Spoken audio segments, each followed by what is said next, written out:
This is the CreaseCast. Back with a brand new CreaseCast on Friday night or Saturday morning when you're listening to this.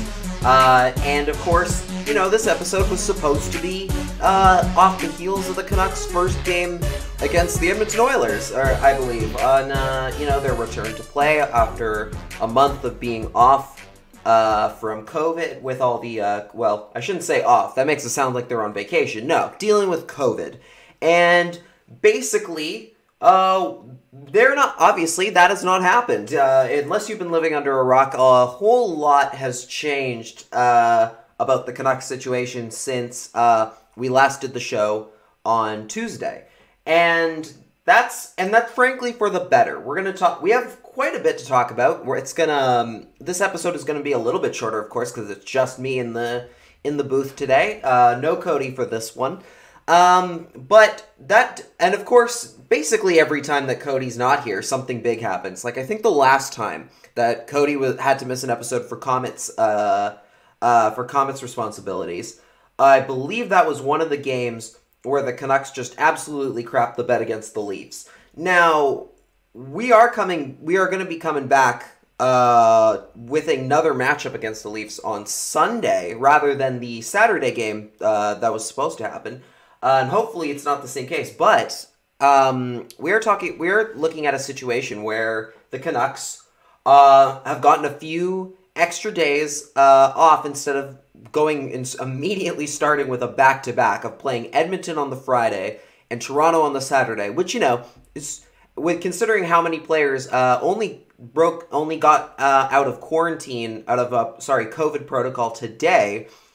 There are quite a few of them only just got out today, and they were going to be expected to play 2 games on 2 nights, coming right off of that.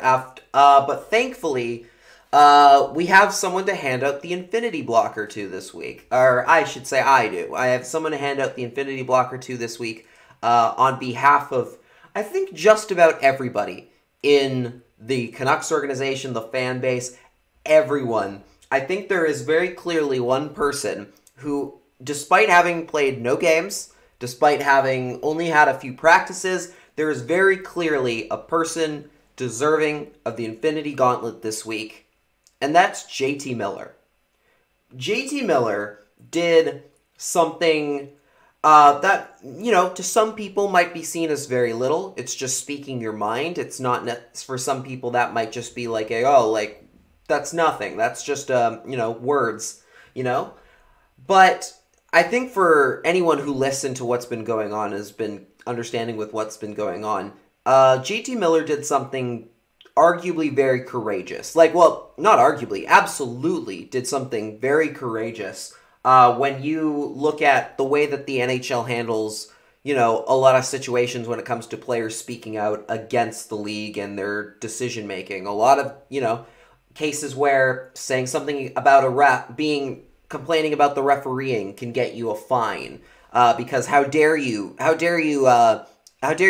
the NHL doesn't know what it's doing, even though they've shown you every reason that they don't. JT Miller had an amazing media availability the other day. This was on Wednesday. You know, and because the reason he was trotted out was because there was only a few options of who they could use. Specifically, from my understanding, the players who have been in COVID protocol, who were in COVID protocol at the time, are not allowed to do, like, media availability or anything based on the NHL's rules. Or there's something about it where if you're currently still in protocol, you're not allowed to be, used in, like, media stuff and whatnot. Obviously, only 3 players didn't get sick, and that was Jordy Ben, who's now a Winnipeg Jet, that's Brock Besser, and that's JT Miller. And this is from Daniel Wagner over at Pass It to Bullis, aka Vancouver's Awesome. We have the quotes right here, basically. We have the quotes right here where JT Miller, when he's supposed to be playing a game 2 nights from Wednesday, tonight against the Oilers would have been that game. He had this to say. to expect pretty much our entire team to be ready to play after a practice and a pregame skate is a little bit hard to comprehend, said Miller. For guys coming off of 3 weeks of rest, 2 weeks of having COVID, one practice isn't even close to near enough time to come back and perform at a high level. It's not even about being able to perform. It's nothing to do with hockey at this point, he said. Brutally, honestly, I think we are going to need more time than this to come back and play hockey. Even the guys that didn't get it, we're not ready to play. Miller was one of the few Canucks who evaded the virus and made it clear he didn't feel prepared to play on Friday, let alone 19 games in 31 days.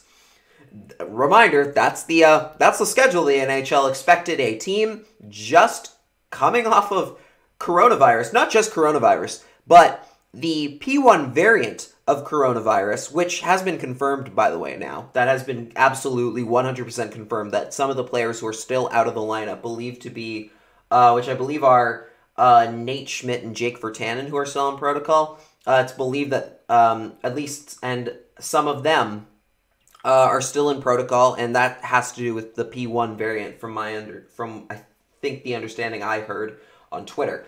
I don't feel ready at all, to be completely honest, Miller said. Skating a couple times and my lungs are screaming, and I'm definitely not in game shape at all right now from sitting around and not doing much. Again, he did not get COVID. This is one of the guys who didn't get COVID. I couldn't imagine what these guys are going to have to go through to get back and be ready to play at a high level. This is hard for me and guys that haven't been affected by COVID. I cannot imagine guys that have had it and guys that are struggling to breathe getting up and down steps to try to come back and perform. I'm worried about our team's safety. Forcing us to play 19 and 30 or 31 days and think about the playoffs when guys are still recovering from this and are expected to be ready to play, it's frustrating. This is a very extreme scenario, and it's dangerous to a lot of our players, so I want to make sure that our priority is in the right spot. I hope people won't take this the wrong way, because I'm a very competitive guy. This doesn't have anything to do with hockey right now for our team. It's about the health and safety of our players and our players' families and their children. This isn't about making the playoffs for us at this point. Holy shit. What can you say really in those situations? Again, in the NHL, you don't get a lot of people who speak candidly about things other than that speak about anything that the NHL puts forward. They're very much expected to toe the company line. They're expected to to know their place and to not cause problems or drama, as I think the NHL would look at it. But JT Miller, despite all that, went up and straight up said, hey, we're not ready to play. We shouldn't be playing on Friday. Why are you doing this? And I don't think there's one fan who looked at that. One person who looked at that and said, oh, what a crybaby. No, every single person was like, hey, listen to this man. Listen to what this guy has to tell you, because he knows what's going on. Again, he made it very clear that he is not physically ready to play, and he's one of the few players, again, that didn't get sick. So you can only imagine what the players who did get sick, some of which, again, like he mentioned, are having trouble even getting up the stairs without being completely winded.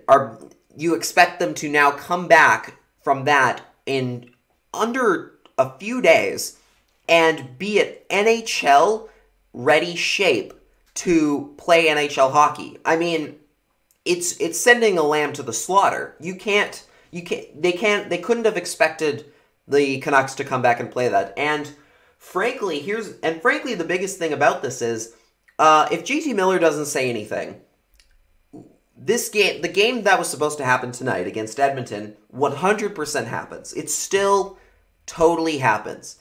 But we're here talking tonight on a night where there was no game, and there won't be a game today on Saturday when you're listening to this, because JT Miller stuck his neck out on behalf of his teammates. He put himself in a position that's risky, frankly.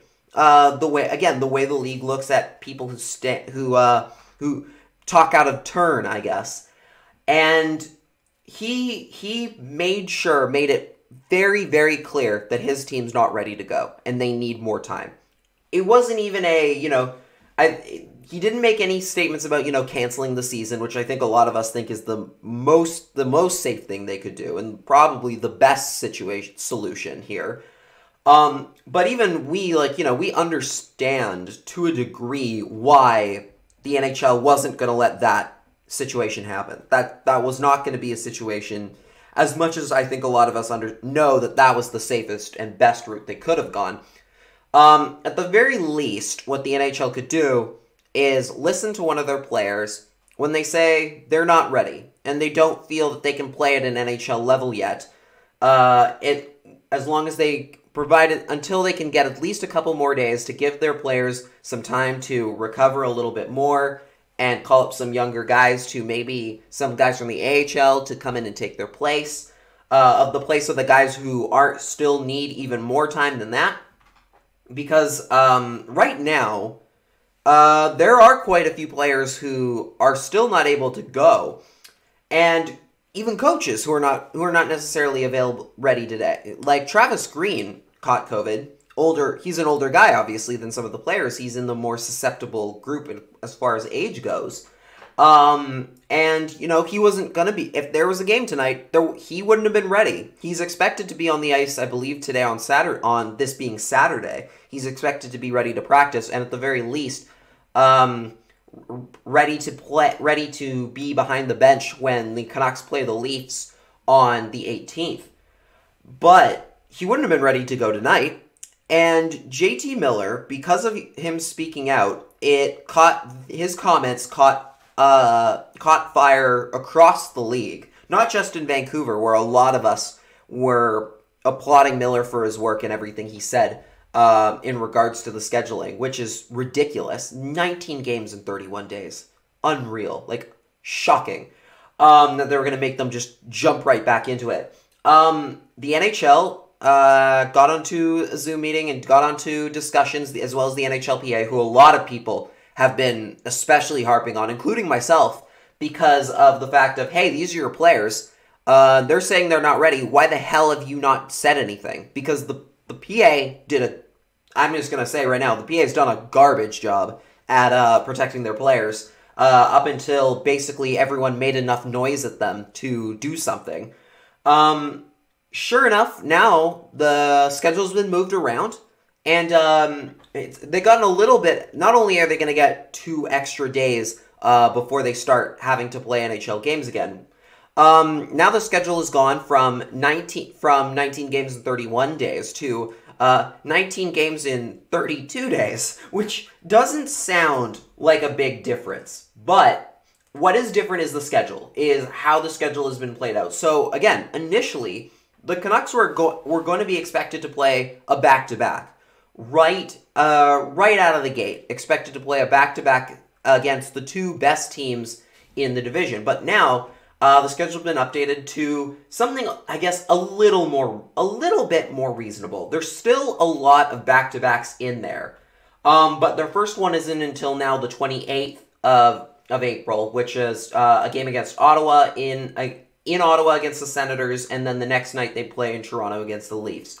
After that, they have 3 more back-to-backs after that, with the schedule pushing them all the way to their season finale on the 19th of May against the Calgary Flames at the Saddle Dome.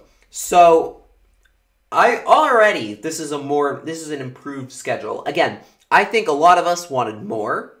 For example, I look at those last 4 Ottawa games in a row and say, why are they even here? They're meaningless games. They're not going to be determining any sort of playoff ramifications. So why are they even on the schedule? I think they should have just cut those entirely.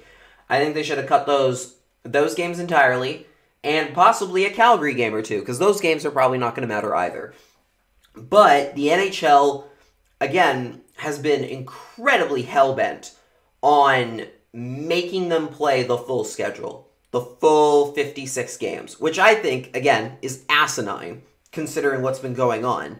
But at the very least, the schedule has been updated to something slightly more reasonable. I think an extra week has been pushed in there. I think originally, I think originally they were supposed to be done by, closer to the 15th of May? So they're getting essentially a whole other week, I think, to finish the year, and I think they've pushed the playoffs a few days forward, which is great. But again, it's not enough in my opinion, but it's something. And without JT Miller saying something on behalf of his teammates, this doesn't happen. We're talking tonight probably about a game where half the Canucks can barely skate. The Oilers are able to just run up the score. Connor McDavid and Leon Draisaitl have, 5 points each, maybe more, because they're basically playing against a team that's just zombies. That's just walking, living zombies, because they're not ready. I mean, one player's talked about brain fog. That was the thing that happened this week. We found out that some players have straight up brain fog and aren't ready to go from that. We know COVID hit Quinn Hughes pretty hard.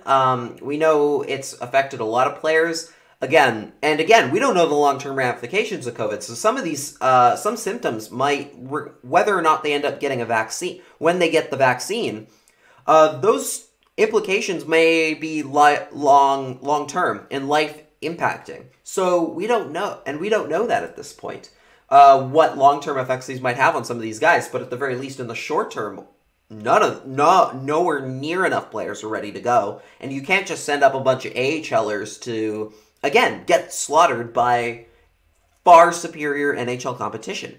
So, straight up, just hats off to JT Miller. I mean, I have gained so much respect for JT Miller in one fell swoop.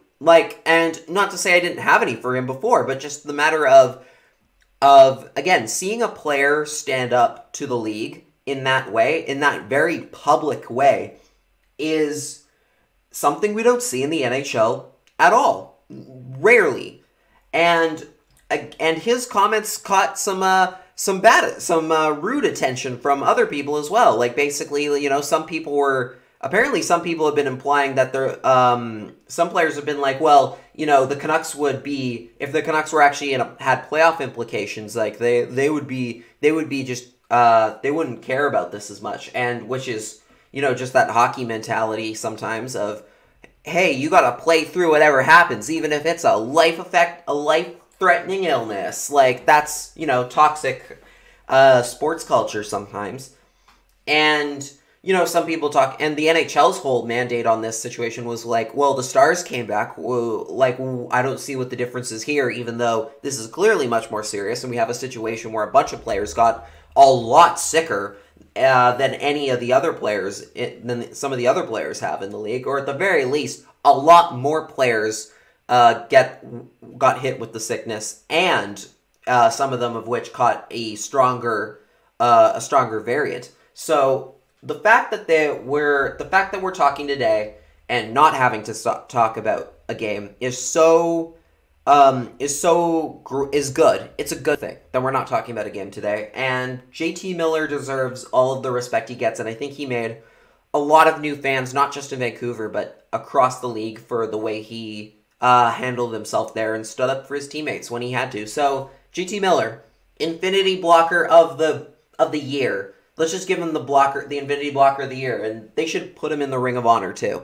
Might as well. You might as well just throw him into the Ring of Honor right now. That's the impact he had right here, right now, is monumental. And maybe I'm being a little bit I'm giving him overly a lot of praise, but frankly, he deserves it. He did something really good. Really good. He really used the platform for good today. And this is a player you want on your team. In a hockey sense and in a leadership standpoint. That was true leadership. What we got from JT Miller was true leadership. And I applaud him, and I hope you do too. I'm sure I will end up buying some JT Miller merch at some point, because hey, that guy deserves every good thing he can. Especially considering how much swearing he's done this year. The guy deserves a pat on the back for what a rough year he's gone through. And yet he still finds the energy to just give the NHL the business and protect his own teammates. So well done. Another player spoke today. Since the situation has shuffled around, we heard from Bo Horvat today. He had some comments that I'm not going to get as into today because, again, he's just, he talks about just the fact that it's not going to be easy for the team to come back. And, I will say one of the things he was really adamant about is how much the having COVID really affected him and his family. And I will get into those quotes here as well. Also from Vancouver is awesome over here. He talks about how it was a tough 3 weeks. When it starts hitting families, it's really tough. It takes a lot out of you. You experience symptoms you've never really experienced in other flus and colds. And then Horvat explained that his symptoms were mild compared to some of his teammates, but confirmed that his wife tested positive for the virus as well. I think it hit her a little harder than it hit me. And I think he talks about how, if I can find it, basically he talked about just how he felt, I think I'm paraphrasing, but he basically talked about how he felt so guilty that, he had let a sickness come home to his family. And, that's something very real that I think a lot of us have dealt with this year. I mean, there have been lots of stories. Obviously, the Horvats are in one of the few lucky situations where they get to talk about the fact that yes, they both got sick, but they're both alive and well afterwards. They recovered.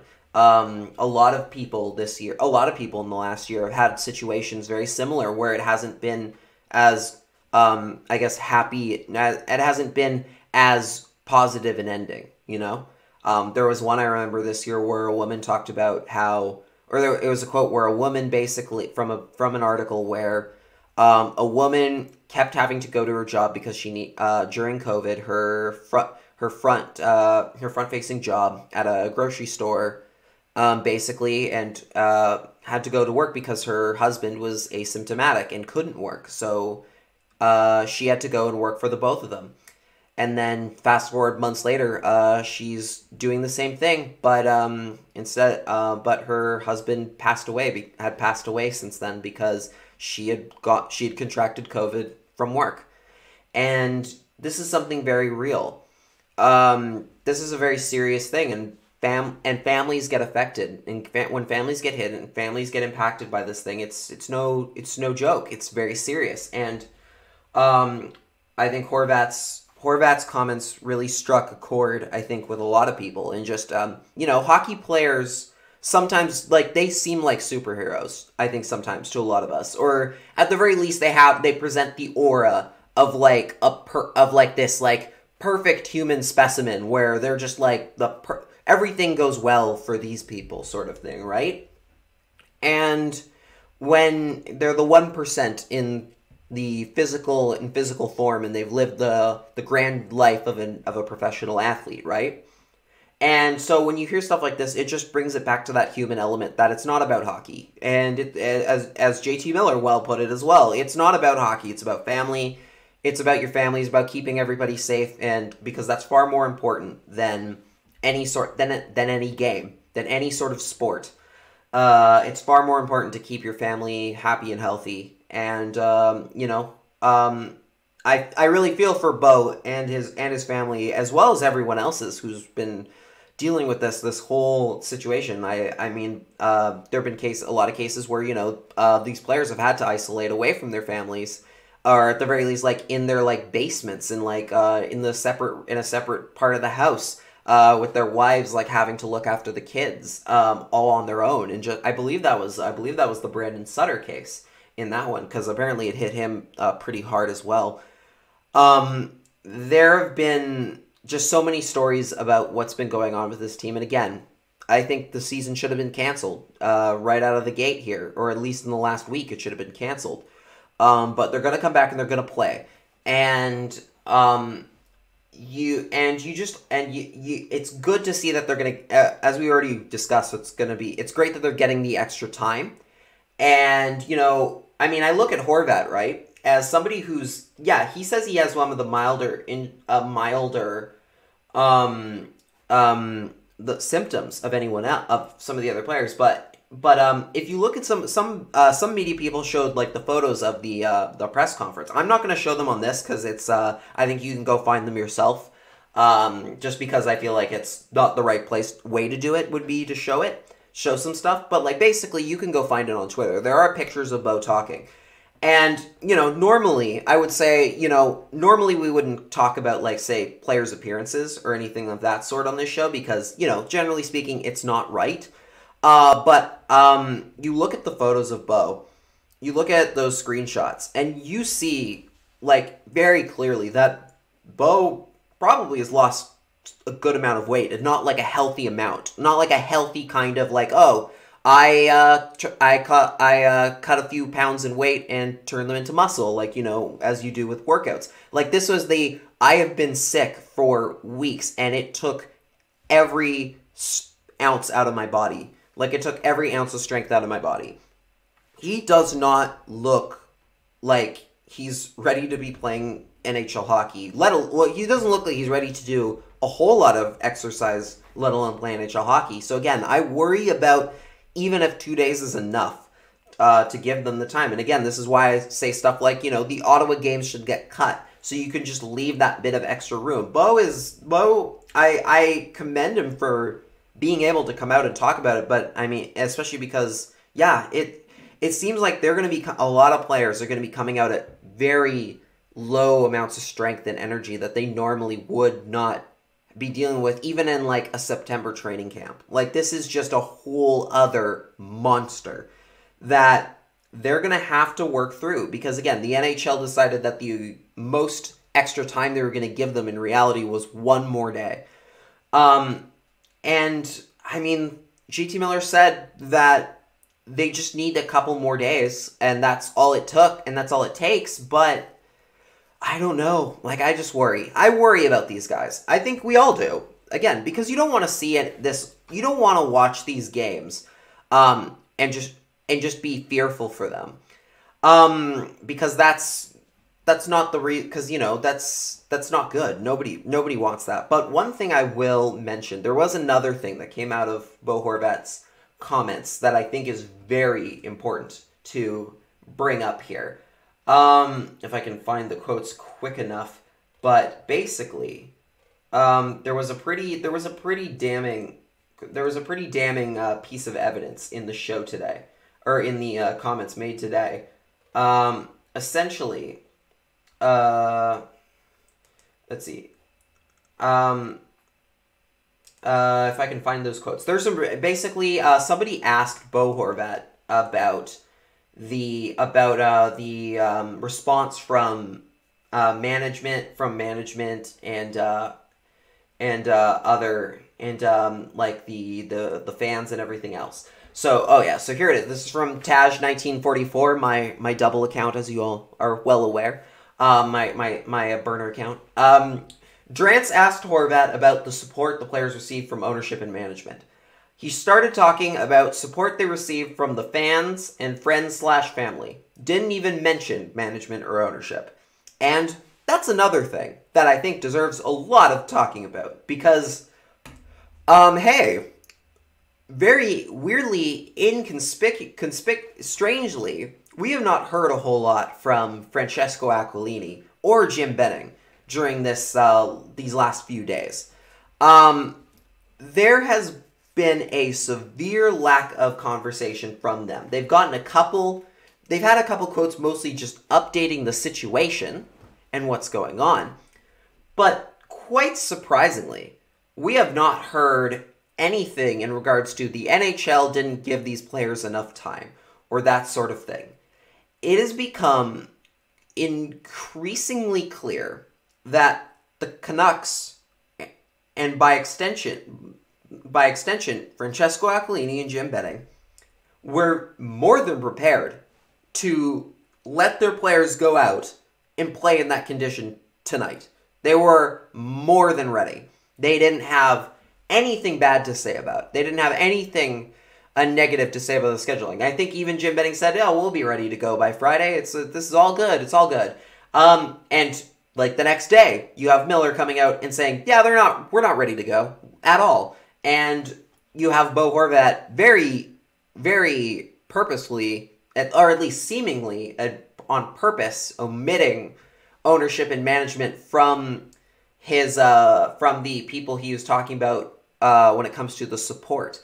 And you have Elliot Friedman saying having some pretty interesting thoughts as well. These are comments also from that were posted on Twitter, also from Taj. There's a lot. There is a whole lot going on today. This has all happened today as I try and find the quotes again, because there's been a lot going on, and I'm already forgetting. This is why I need Cody here. This is why I need Cody here on these days. Basically, I'm curious. This is Elliot Friedman talking on 960. I don't know what your radio station this is. I know it's a Sportsnet one though. Elliot Canucks. I'm curious to see how this is all going to unfold. I think what happened over the past couple of weeks may have some ramifications on the organization. I think there's a lot of frustration there in the organization with what happened over the last little while, and I'm curious to see where it all goes. I just wonder where this is all going to go. Is it going to lead to any more change? Are players unhappy? Is the organization unhappy? Elliot and Taj comments that Elliot was very careful with his words during his 960 hit and even said he wanted to be careful, but that it's not hard to read between the lines.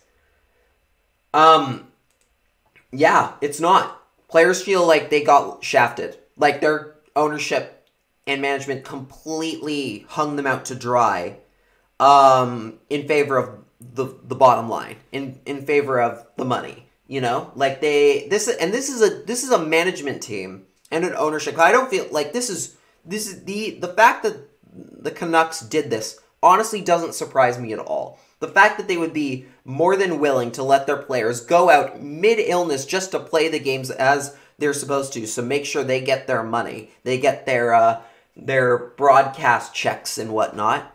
Doesn't surprise me one iota. It also doesn't surprise me that they wouldn't speak up against the NHL for doing so, which I believe Matt Sakaris went all in on the new Sakaris and Price show, basically talking about how management has been completely quiet.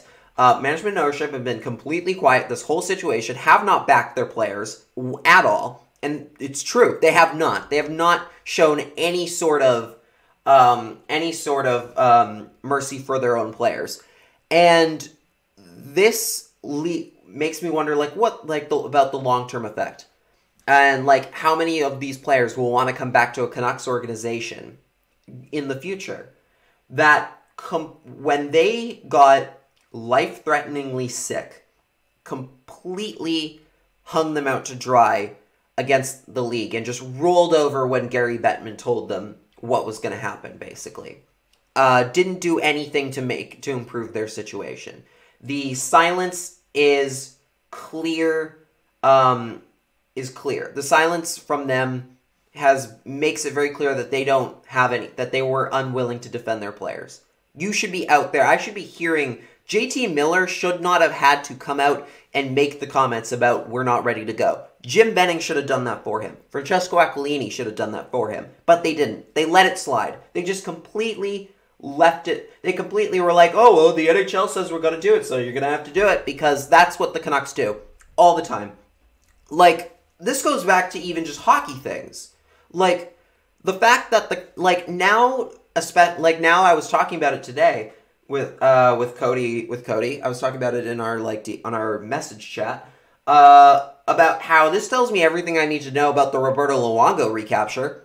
When the league told them this is what you're gonna have to do, they very much just went, yes, absolutely, 100%, you got it, boss. Because when Gary Bettman says jump, they say how high. They do not rock. They refuse to actually stand up for themselves. They're just basically being spineless. It's embarrassing. It's embarrassing that this is where we've gotten to. Obviously there is a certain sense of, oh, the people who talk up against the league are the ones who often get kicked out of, like, the inner circle, right? But come on.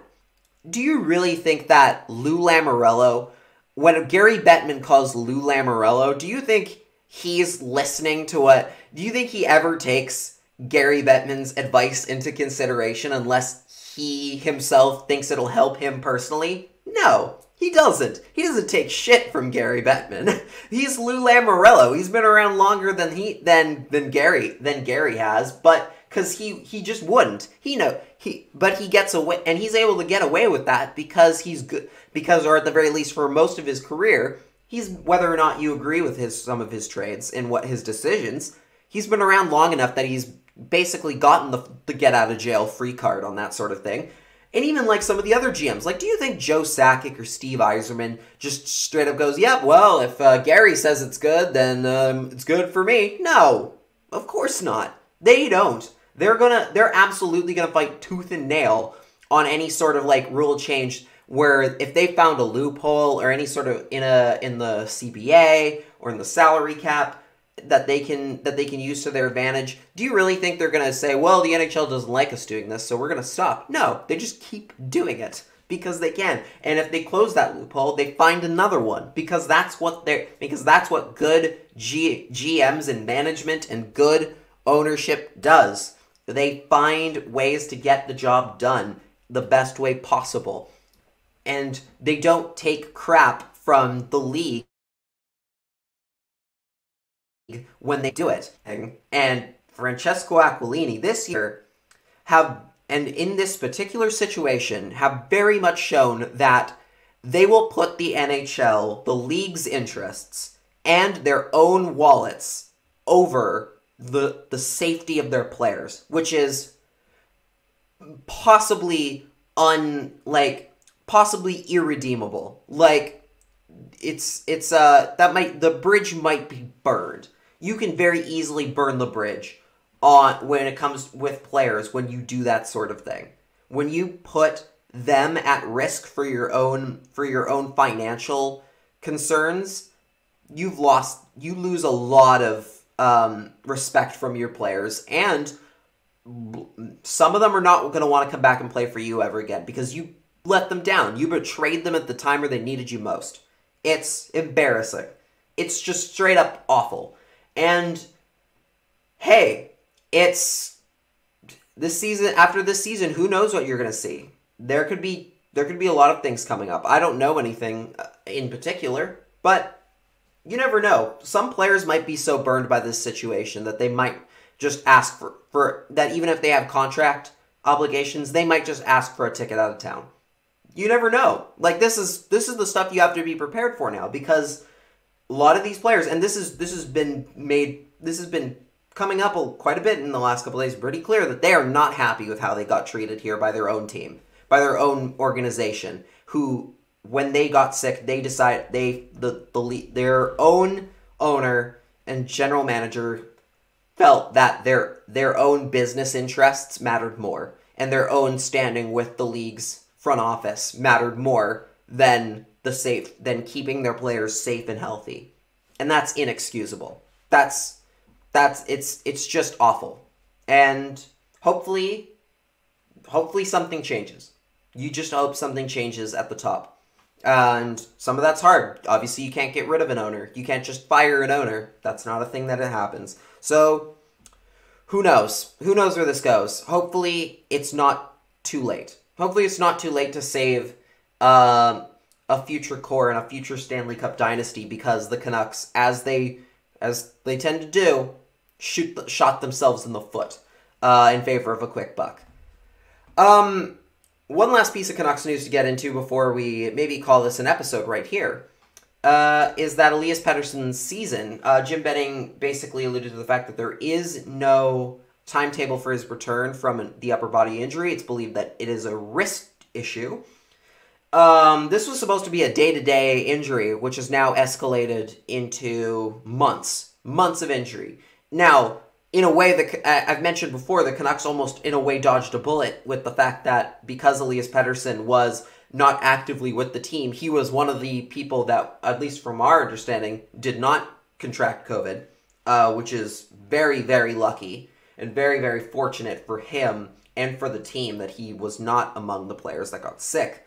But this is concerning. The fact that this injury has gone from, well, he'll be gone for a couple days, to potentially his season might be done. There's already worry that, hey, maybe what if surgery is on the table?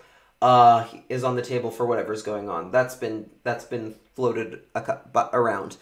Again, we don't know much about it, so I can't comment a whole lot on it because, yeah, we don't know what's going on there. But you just hope he's getting better sooner. He gets better soon. Honestly, you might as well shut him down for the end of the season at this point. I don't see any benefit from having him play games for the rest of the year, and I don't think a lot of people do, especially because, again, a lot of these, because of the way of how many players are coming back from sickness, are, a lot of them are going to be a total crapshoot, and it's not worth bringing Pettersson back to play a couple games at the end of the stretch, and just in hope that, I don't know, you don't play, you place third to last instead of second to last. It's not worth your time. It's not worth his long-term health in the same way. Which, again, another chance to put the safety of your players ahead of your own interests. And I mean, what can you do? Hopefully, we get some more insight into what's going on sooner rather than later. Okay, we got a couple hockey things to talk. A couple just other general NHL stuff to talk about. I guess one of them is kind of related to the Canucks, so I will talk about it very briefly. But essentially, this was caught by Comets Corey Horvat, who I should mention, I don't think we mentioned on the show since then. During the COVID break, both the Comets and the Canucks have been dealing with. Corey announced that he's going to retire from the Comets beat to spend time with his family, which is fantastic. We're big Corey stans here at the CreaseCast, and we wish him all the best. We wish him all the best, and hope to see him at the rink again sometime soon. Love you, buddy. All right, but he, much like Bob McKenzie's retirement. Corey still finds time to find some interesting news and tidbits to talk about, because that's just who he is. The journalism life never fully leaves you, no matter how many times you say retirement. It never fully leaves. You're always on that, always very slightly on the lookout for news. And one thing he dropped today, that he found, was that Robert Esch, the president of the Utica Comets, recently filed for trademarks for the Utica Devils. This is very interesting if you know anything about the history of that franchise and that team. Basically, there is a lot here it's a very small, but it seems like a small thing. There's not a lot here. Other than that, it's a filing for that trademark. One thing that's apparently been going on behind the scenes with the Binghamton Devils is they're currently dealing with some issues, or at least there's rumored to be some issues of a fraying relationship there. And quite possibly we could be seeing a situation where the Canucks might be planning to, where the Utica has a chance to opt out, according to Patrick Johnson of the province, has a chance to opt out of their agreement with the Canucks and their AHL franchise at the end of this season, in favor of pursuing another relationship. They have an opt-out clause here. So essentially, the Canucks could be in a situation where the Utica franchise essentially opts out of their contract with the Canucks, with the official Comets team, and then does a deal to bring the Binghamton Devils to Utica, which would be a stunning revelation if that ends up happening, because that's, there's already been all the talk about how, why aren't the Canucks playing, why is the AHL team closer to Vancouver? Why are they playing still literally across multiple time zones and a Canadian-U.S. border from their own franchise. And we're in a situation now where the Canucks could very much the Canucks AHL team could very much be in need of a new home. And obviously the main question really becomes, if this does end up going through, which, I mean, the trademarks are being filed, that's a pretty damning piece of evidence within itself, is where do they go? Will they go to Vancouver? Will they come here to Vancouver to play in like the Pacific Coliseum close to home? Or are they going to go to California where the rest of the AHL's teams already are? I would imagine right now that it is more likely that the Comets will end up somewhere in California rather than Vancouver. And unless something drastically changes about the divisions and where a bunch of the other teams in the West play. Because right now, obviously, Calgary and Edmonton's teams are in Stockton. The Calgary Flames farm team is based in Stockton as the Stockton Heat, and then the Oilers have the Bakersfield Condors. There's the Barracuda for the Sharks. There's the San Diego Gulls for the Ducks, the Ontario Reign, etc. And the new Palm Springs team, which I believe is going to be there by 2022 for the Seattle Kraken. They all play in California. So basically, if the Canucks put their team in Vancouver, they would have absolutely no rivals nearby. The only way you could potentially see it working out that the team does move to Vancouver, most likely, is some team like Calgary or Edmonton is going to have to move their farm team a lot closer. So, and I don't see that happening right now because I think they're doing pretty okay where they seem to be doing all right where they are, generally speaking. Of course, this year they are both those teams are all playing in Canada, are playing across in the north in a Canadian division because of the COVID restrictions in place for those teams, so they can call players. So I would say it's much more likely that the Canucks farm team moves somewhere in California. I have floated the idea before that I think Oakland could work. It would be a bit of an interesting call because the Oracle Arena is the only arena that's really capable of hosting those games. It's a bit large. It's a little bit large, and there is always the concern of, well, two AHL teams so close because the San Jose Barracuda would only be another hour down the road. Maybe, is that going to be a bit of a killer? Is it sustainable to have both those teams?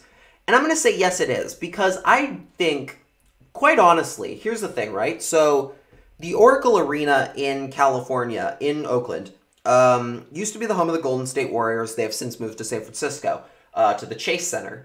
So basically, aside from the Oakland A's, who only overlap with hockey season during March, April, and October, generally speaking, with exception of playoffs and whatnot, there's a long stretch of time where there is no other sports franchise in Oakland for locals to go to.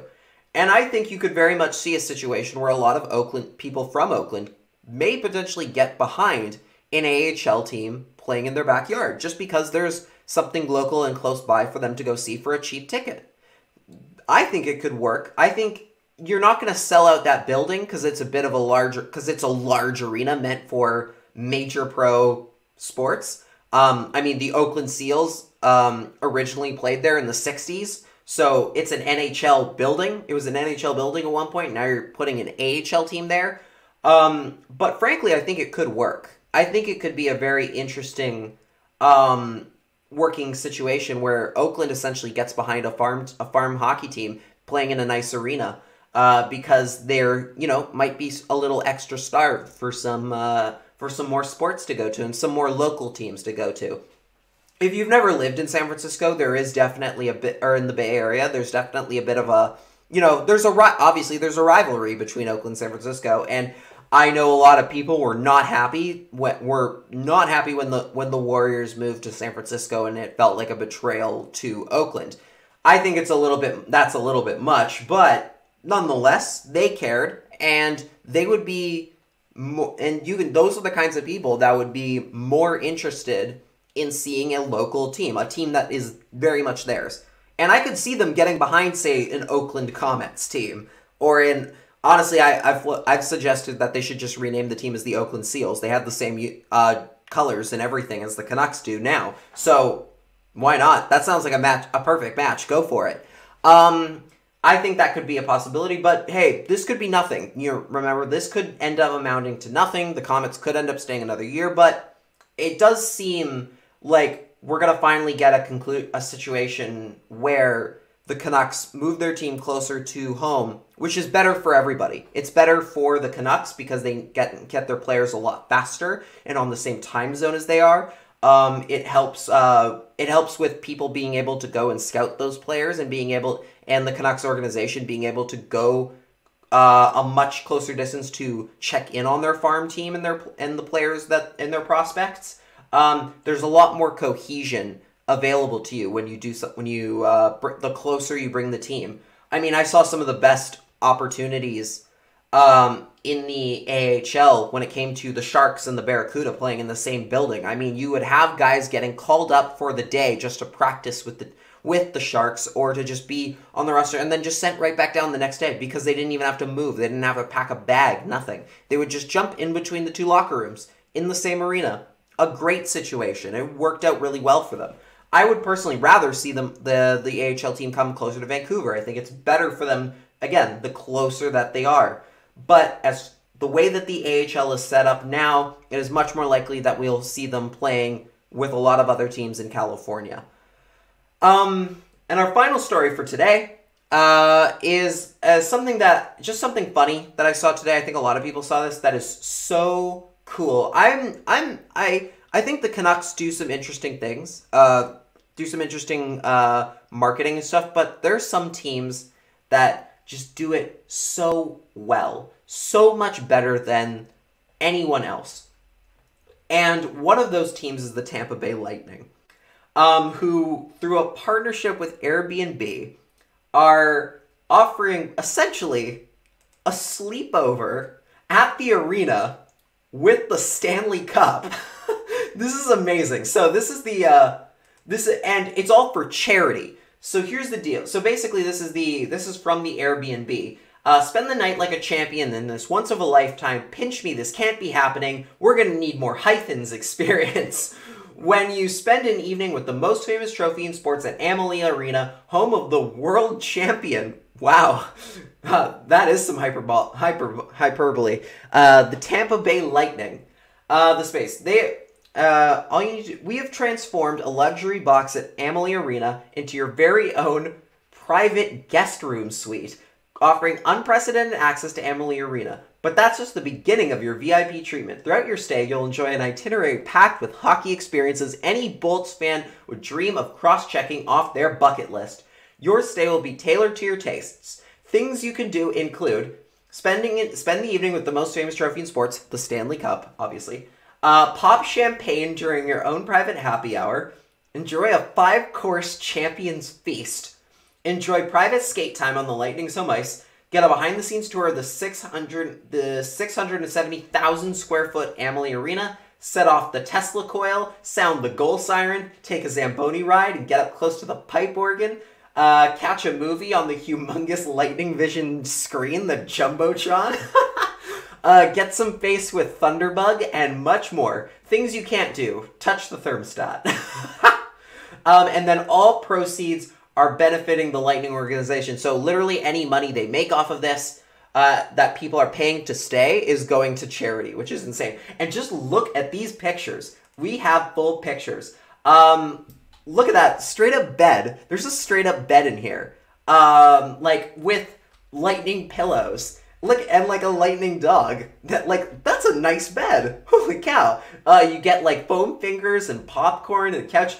Like, oh my god, this is genius. Why hasn't anyone done this before? There's Thunderbug in a bedroom robe. Are those closets that have hockey sticks on the doors? That's insane. They've done, look at that. You can see the Jumbotron, like, literally right on the screen. If you're not watching the YouTube video, go look this up. It's fantastic. It is just, like, this is the creativity that so many teams, especially in the NHL, lack. Imagine thinking this up. and finding this, like, this is just straight up just 5D chess from a marketing standpoint. Finding a way to turn one of your currently empty suites into basically a giant slumber party for people to pay to enjoy is crazy smart. Like, I just can't imagine the idea of coming up with this and having this at your disposal. Like, you can have up to 6 guests. Honestly, like, let's look up the price. I don't even know what the price is. I'm fascinated to find out. When can I check in? Clear dates. When can I check in? I'm not seeing it. Booking open. Oh, I see. Booking open. Sorry, on the 19th. I see now. But a stay on April 24th. Okay, so you can only book 1 day. Okay. Either way, that's so cool. I love that. I had to throw that out there. I guess you know what? I'll open up a question to you guys. Here's a question that I'm going to ask you guys, and maybe we can get some responses for the next episode. This might be kind of just an interesting thing. Okay, the question being, what should the Canucks do with Rogers Arena on a non-game night? How could they be using their empty arena to put a little bit of more, I guess, like option, like a marketing option? What's a marketing thing they could do to use the empty arena during this pandemic? I guess use this hashtag I just typed up, hashtag CreaseCast questions. Use that in your answers so we can find it for the next episode. If you want it, yeah. What can the Canucks do with Rogers Arena to, from a marketing standpoint, to utilize the empty Rogers Arena during the pandemic? That is the question. Sorry I worded it poorly. You understand what I'm going for. The Lightning bedroom press box private suite is your groundwork. That's your bar. That's what we're looking for here. And with that, that's the CreaseCast for this Friday. Thank you so much for listening. If you enjoyed the show, please check out our Patreon. For only $5 a month, you get bonus episodes with our show Off the Post, as well as some other cool, handy perks.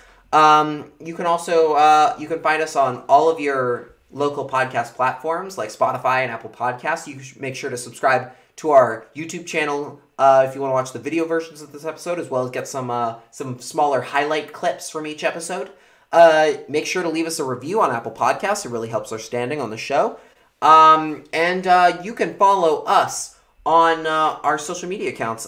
We have the CreaseCast on Twitter, as well as the CreaseCast on Instagram.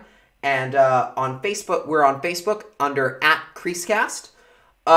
You can follow me on Twitter, Instagram, and Facebook, and TikTok @Lach in the Crease. As well as you can check out my work on luckinthecrease.com, where I do the North Division Power Rankings every single Sunday. And yes, they are coming back this Sunday just for you guys. Cody's not here, but you can follow him on Twitter @Cody Sievertson and on Instagram @Comets Harvest. And you can find his amazing Comets work over on cometsharvest.com. He has a bunch of great new content coming out for you, as well as a lot of new stat sheets and work that he is going to be putting out for you guys in the next few days, with so many Comets games on the schedule for the next month and a half. So with that in mind, thank you so much for listening. And we'll be back on Tuesday with some actual games to talk about this time. I promise. Actual games this time. We'll have some actual Canucks hockey to talk about. Thanks, and enjoy your weekend.